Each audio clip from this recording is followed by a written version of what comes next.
Salad ഉണ്ടാക്കാം. അപ്പം എൻ്റെ ചാനലിൻ്റെ പേര് സൂപ്പർ സിമി എന്നാണ്. മറക്കാതെ സബ്സ്ക്രൈബ് ചെയ്യണം കേട്ടോ എല്ലാവരും. ഇത് നട്ട് ആദ്യത്തെ പൈനാപ്പിൾ ഉണ്ടായ ശേഷം വരുന്ന മുകുളങ്ങൾ വെച്ച് നടുമ്പോഴാണ് നമുക്ക് പെട്ടെന്ന് പൈനാപ്പിൾ ആയി കിട്ടുന്നത്.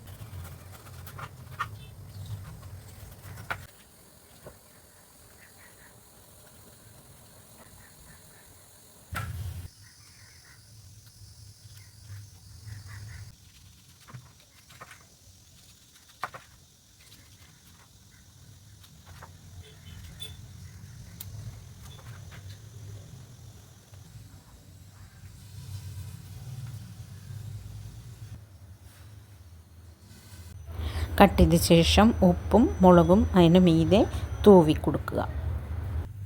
ചെറിയ പീസാക്കി ഇടണമെങ്കിൽ അങ്ങനെ ഇടാം.